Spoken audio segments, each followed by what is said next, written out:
अब हम बात करेंगे जॉब डिस्क्रिप्शन और जॉब स्पेसिफिकेशन की। जॉब डिस्क्रिप्शन को अगर हम बात करें तो it is an identification of task, duties and responsibilities of a job. ये जो टास्क दिया जा रहा है, जो ड्यूटीज़ दी जा रही हैं, उनका आइडेंटिफिकेशन होता है। उसमें किस प्रकार के काम किए करने हैं, उसमें क्या टाइमिंग होगी, उसकी प्रोफाइल क्या होगी, उसमें किस प्रकार की रिस्पॉन्सिबिलिटीज़ जनरेट होंगी, कैसे उसके फ्यूचर प्रॉस्पेक्ट्स बनेंगे, वो ड्यूटीज़ में किस आधार पर हमको आगे काम करने हैं, उन सब बातों के बारे में बताया जाता है डिटेल में। और ये ना केवल इसके बारे में, अगर हम किसी आईटी एक्सपर्ट की बात कर रहे हैं तो उस आईटी एक्सपर्ट में भी अगर वो आईटी एक्सपर्ट प्रोग्रामिंग लेवल पे काम कर रहा है या वो आईटी एक्सपर्ट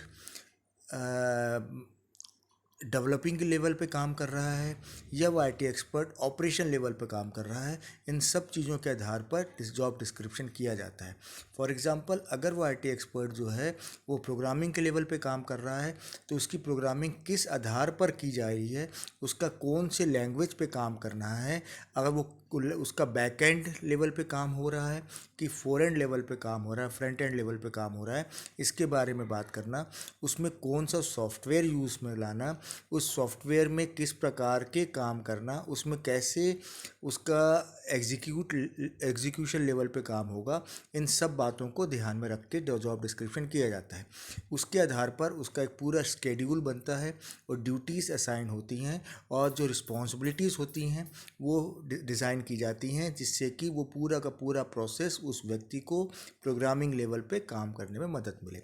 अगर उस व्यक्ति को हमको, अगर किसी दूसरे व्यक्ति को हमको या उसी व्यक्ति को हमको ऑपरेशनल लेवल पर लाना है तो ऑपरेशनल लेवल की ड्यूटीज़, उसके टास्क, उसकी रिस्पॉन्सिबिलिटीज़ एकदम अलग होंगी और वो हमको उस आधार पर उसके जॉब डिस्क्रिप्शन में उसको बताने पड़ेंगे। जब ये सब चीज़ें सेट हो जाती हैं तो नेक्स्ट लेवल पर हम आगे आते हैं, जिसमें हम बोलते हैं परफॉर्मेंस स्टैंडर्ड्स। ये एक इंडिकेटर होता है to understand the job accomplishments and how performance is measured in key areas of the job description।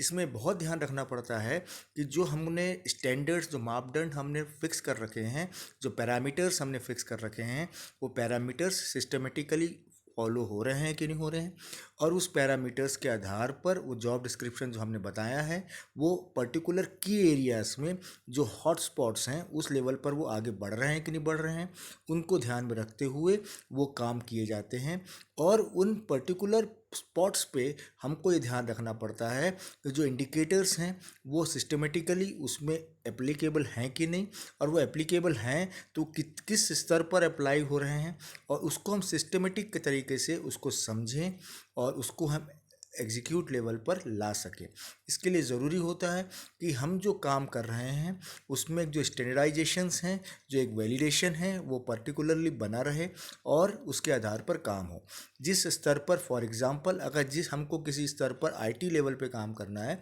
और अगर प्रोग्रामिंग हो रही है बैकएंड लेवल पर, तो उसका जो डेटाबेस मैनेजमेंट सिस्टम है वो कितना पॉजिटिवली काम कर रहा है, वो कितने डेटास को स्टोर कर रहा है, उसका रिट्रीवल प्रोसेस कैसा हो रहा है, जो स्टैंडर्ड्स हमने, जो मापदंड, जो पैरामीटर्स हमने डिज़ाइन किए हुए हैं वो उस आधार पर कर रहा है कि नहीं कर रहा है, कितना टाइम मैनेजमेंट को फिक्स करके चल रहा है, इन सब बातों को ध्यान में रखते हुए वो परफॉर्मेंस स्टैंडर्ड्स बनाए जाते हैं। और जब ये सब चीज़ें हो जाती हैं तो फिर आता है job specification. It is a knowledge, skills and abilities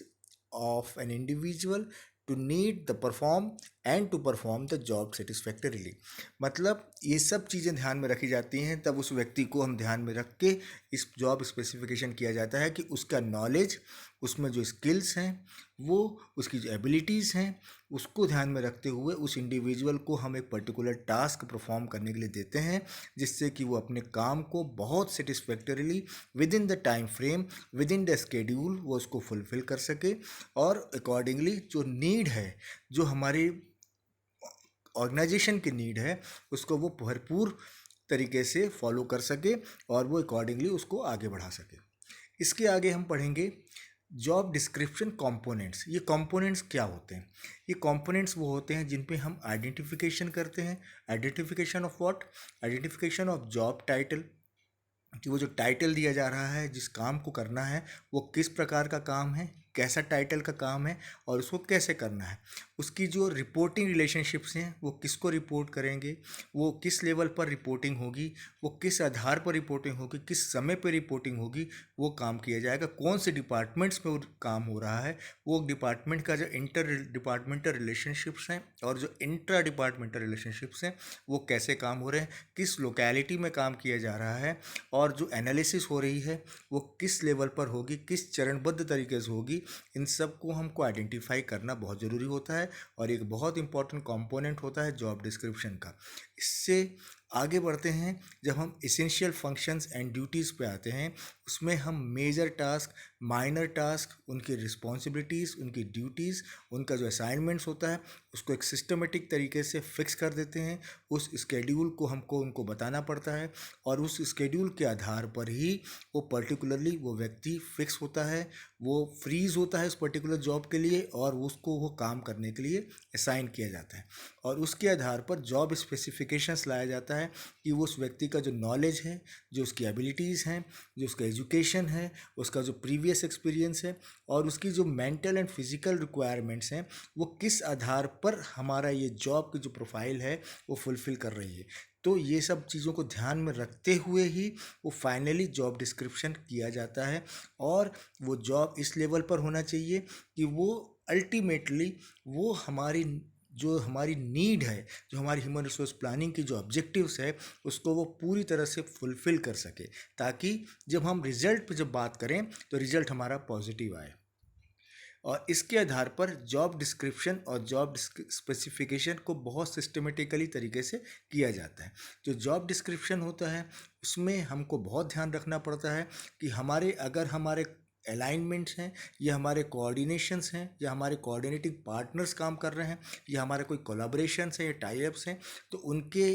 एक नीड को भी हमको ध्यान में रखते हुए अपने जॉब डिस्क्रिप्शन को करना है और अकॉर्डिंगली उसी के आधार पर जॉब स्पेसिफिकेशन किया जाता है। और ये ऐसा रहना चाहिए जिसमें कि किसी भी प्रकार का कोई भी अगर काम हो रहा है, जैसे एग्जांपल के तौर पर अगर वो जॉब टाइटल अकाउंट्स पेबल का है या पेरोल अकाउंटेंट का है, तो उसमें जॉब डिस्क्रिप्शन जो है वो business partner with accounts payable and payroll departments to develop expense forecast and commentary, prepare accounts payable and payroll shared services. ये सब चीज़ों को ध्यान में रखते हुए जो अकाउंट्स रिलेटेड हर वो फॉर्मेलिटीज़ को फुलफ़िल कर रहा है कि नहीं कर रहा है, उसमें जो भी काम हो रहा है, जो रिपोर्ट्स जनरेट हो रही हैं, वो उसके आइडेंटिफिकेशन, उसके प्रोसेस मूवमेंट्स और उसके आधार पर जो लिस्टिंग्स हो रही हैं वो सिस्टमेटिक हो रही हैं कि नहीं हो रही, इनको ध्यान में रखा जाता है। और इसी जॉब डिस्क्रिप्शन को बेस बनाकर जॉब स्पेसिफिकेशन किया जाता है, जिसमें कि उसका एक्सपीरियंस, जो फाइनेंस रिलेटेड एक्सपीरियंस है, उसका नॉलेज, उसका स्किल डेवलपमेंट किस आधार पर है, वो किस सिस्टम्स में काम कर पाता है, उसका प्रीवियस एक्सपीरियंस कैसा है, उसका सॉफ्टवेयर नॉलेज कैसा है, उसकी कम्युनिकेशन स्किल कैसी है, इन सब चीज़ों को ध्यान में रख कर ही वो काम किया जाता है। तो अगर वो जॉब टाइटल अगर accounts payable and payroll accountant है, तो उसमें जॉब डिस्क्रिप्शन और जॉब स्पेसिफिकेशन दोनों ऐसा किया जाएगा जिससे कि उसका पूरा का पूरा जो प्रोसेस है वो अकाउंटेंट के लिए फुलफ़िल हो सके और वो आगे बढ़कर हमारे लिए यूज़फुल और कंड्यूसिव बन सके। अब इसके आधार पर हम आगे बढ़ेंगे, जिसको हम बोलते हैं रिक्रूटमेंट एंड सिलेक्शन प्रोसेस। ये रिक्रूटमेंट और सिलेक्शन प्रोसेस क्या होता है? ये रिक्रूटमेंट और सिलेक्शन प्रोसेस वो होता है जब हमारी पूरी प्रोफाइलिटी सेट हो जाती है, जब हमको मालूम है कि हमको इस आधार के व्यक्ति को अपॉइंट करना है, उस आधार पर व्यक्ति को हमको आगे बढ़ना है, तो ऐसी बेसिस पर हम अपना रिक्रूटमेंट और हमारा सिलेक्शन प्रोसेस करते हैं। The company is known by the people and its employee. Human resource is a combination of quantitative and qualitative assessment of human beings in a society. It does not mean only the number of people working in an organization, but it is the aggregate of employees skills, knowledge, ability, talents, aptitude and creativity. The success and failure of an organization depends to an extent as to how much efficient, experienced and capable employees are procured and recruited। ये बहुत important चीज़ होती है। जैसा ये बताया जा रहा है कि कोई भी कंपनी सिर्फ और सिर्फ उसके ओवरऑल स्ट्रक्चरल इंफ्रास्ट्रक्चर से नहीं बनती, उसमें उनके जो एम्प्लॉयज़ होते हैं उनका बहुत इंपॉर्टेंट रोल रहता है। और उन एम्प्लॉई का जो नॉलेज है, जो उनकी एबिलिटीज़ है, जो उनका टैलेंट है, जो उनका क्रिएटिविटी है, उसको बेस बनाकर, उनका एक्सपीरियंस को, उनके एप्टीट्यूड को बेस बनाकर वो कितना हमारी कंपनी के लिए यूज़फुल है, कितना हमारी कंपनी में प्रॉफिटेबिलिटी जनरेट कर सकते हैं, उनकी मोबिलाइजिंग एक्टिविटीज़ एफर्ट्स कितने होने हैं, उनके एंडेवर्स कैसे होना है, इन सब बातों को ध्यान में रखकर ही रिक्रूटमेंट सिलेक्शन प्रोसेस किया जाता है। तो वो व्यक्ति अगर सही रिक्रूटमेंट हो रहा है तो सही व्यक्ति आएगा तो ऑर्गेनाइजेशन के लिए बहुत ज़्यादा बेनिफिशियल साबित होता है। और अगर गलत व्यक्ति का इंट्रोडक्शन हो जाएगा तो मान के चलिए ऑर्गेनाइजेशन बहुत लॉस होता है, उसका नुकसान होता है। जो रिक्रूटमेंट प्रोसेस होती है, ये रिक्रूटमेंट प्रोसेस जो होती है, it is the first stage in the process of recruitment and selection, which continues with selection and cease with placement of the candidate. Recruitment makes it possible to acquire the number of types of people necessary to ensure and continued operation of an organization. इसका सीधा सा मतलब ये होता है कि हमको एक पर्टिकुलर प्रोसेस के तहत सर्च करना है और सर्च करने के बाद उन लोगों को अप्लाई करने के लिए प्रोसेस में लाना है और अप्लाई करने के बाद स्क्रीन करना है, और जो शॉर्ट लिस्टिंग हो जाती है उसके बेसिस पर एप्लीकेंट्स को हमको सिस्टमेटिक तरीके से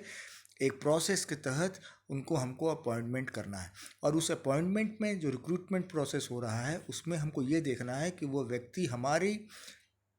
जो प्लानिंग है ह्यूमन रिसोर्स की वो सिस्टमेटिकली फुलफिल हो रही है कि नहीं हो रही, with respect to the current scenario and with respect to the future scenario. Thank you.